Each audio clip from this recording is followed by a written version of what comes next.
Terima kasih untuk Anda yang masih bersama kami. Bagi Anda yang baru bergabung, berikut kami sajikan kembali 3 berita utama hari ini.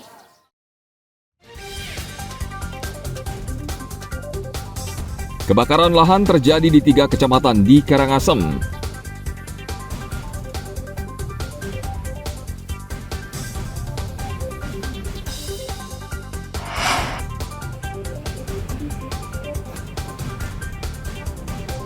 Polda Bali tengah mengusut kasus perdagangan bayi di Kabupaten Tabanan.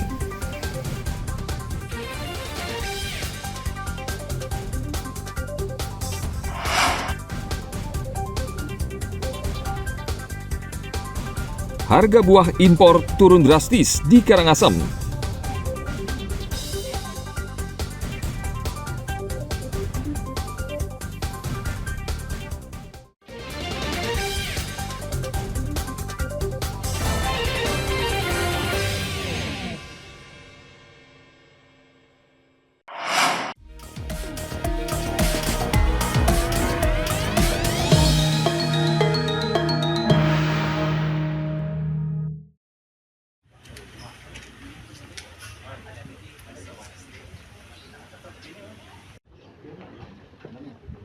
Pilkada serentak di Kabupaten Tabanan memanas. Kuasa hukum DPD Gerindra untuk pasangan calon gubernur nomor urut 1 melaporkan dugaan kasus intimidasi terhadap seorang pemangku dan bendesa adat di wilayah Tabanan. Kedua orang ini dituduh memihak salah satu pasangan calon bupati dan wakil bupati Tabanan nomor urut 1, Nyoman Mulyadi dan Nyoman Ardika. Kuasa hukum DPD Gerindra Tabanan 1, Ketut Wayan Mustika Eko Yuda mengatakan, pihak yang memutuskan meneruskan laporan dugaan intimidasi ini agar kasus ini tidak terulang dan masyarakat tidak main hakim sendiri. Bawaslu Tabanan saat ini sudah menerima 2 laporan dugaan intimidasi, yakni terhadap Ketut Widiana, seorang pemangku, dan bendesa adat. Bawaslu akan segera melakukan penyelidikan laporan tersebut. Nah, pada hari ini cuma sampai di sana. Nah, nanti setelah itu baru masuk pelaporan itu ke pimpinan.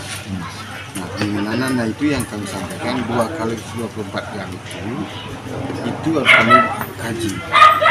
Apakah nanti ada unsur pelanggaran nanti kan laporan itu ada 2.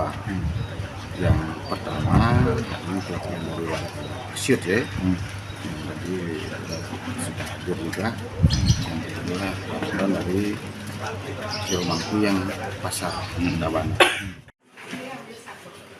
Seorang pemangku pura melanting di Kabupaten Tabanan, Ketut Widiana, diduga mengalami intimidasi dari salah satu pasangan calon bupati Tabanan karena Widiana dituduh berpihak kepada salah satu pasangan calon yang berbeda dengan pilihan mereka.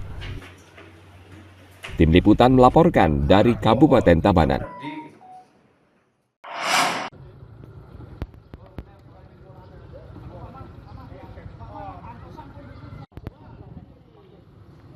Satpol PP Kabupaten Karangasem menurunkan seluruh baliho pemerintah yang memampang foto Bupati dan Wakil Bupati Karangasem untuk menunjukkan sikap netral pemerintah daerah dalam Pilkada serentak November mendatang.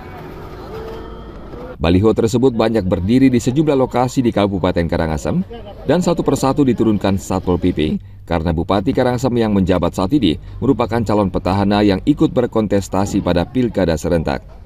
Sesuai peraturan KPU, pemerintah tidak boleh berpihak kepada calon kepala daerah, khususnya petahana yang berkontestasi dalam pilkada.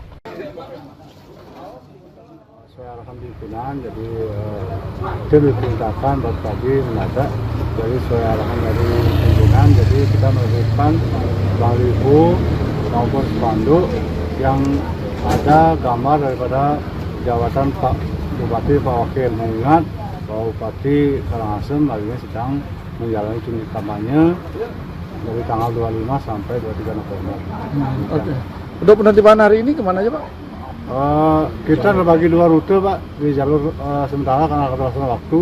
Jadi kita fokus di dalam kota dulu. Jadi rute bagian timur dipimpin oleh Kasiop dan di bagian di kota bagian barat kami dengan Warandot Pak Dewan. Diperkirakan ada ratusan baliho pemerintah yang berisi foto Bupati Wakil Bupati Karangasem yang tersebar di seluruh kecamatan di Karangasem. Sehingga Satpol PP membutuhkan waktu 2 hari untuk menurunkan seluruh baliho. Tim Liputan melaporkan dari Kabupaten Karangasem.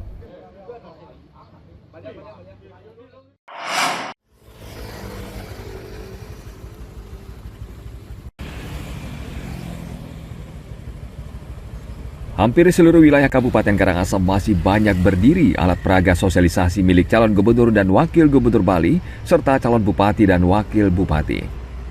Alat peraga sosialisasi ini sangat mengganggu pemandangan karena bertebaran di sembarang tempat. KPU Karangasem mengaku tidak bisa berbuat apa-apa karena wewenang penertiban alat peraga sosial ini berada di tangan pemerintah Kabupaten Karangasem. Selain itu, KPU Karangasem juga belum bisa memasang alat peraga kampanye milik para calon karena KPU masih memperbaiki desain alat peraga kampanye. Karena kemarin kita sebelum kampanye kita dapat koordinasi dengan pemerintah, itu memang ranahnya pemerintah. Karena itu merupakan APS bagi pasangan calon dan lain sebagainya. Yang lain-lain itu kan masih di ranahnya pemerintah. Tetapi dalam masa kampanye ini kami belum bisa melakukan tindakan itu karena kami belum memfasilitasi terkait dengan pemasangan APK dari masing-masing pasangan calon. Dan kalau sudah APK ini kita pasang, kita akan bersurat kepada pasangan calon untuk menurunkan baliho yang mereka pasang yang ada di luar zona. Zona masyarakat sudah kita tetapkan, cuma APK-nya belum kita bisa fasilitasi karena masih dalam proses approval terkait dengan desain APK itu. Jika hasil desain alat peraga kampanye sudah jadi, KPU Karangasem akan menurunkan seluruh alat peraga sosial dan menggantinya dengan alat peraga kampanye sesuai aturan yang berlaku. Saat ini KPU Karangasem sudah menentukan zona mana saja yang diperbolehkan untuk memasang alat peraga kampanye bagi masing-masing calon. Tim Liputan melaporkan dari Kabupaten Karangasem.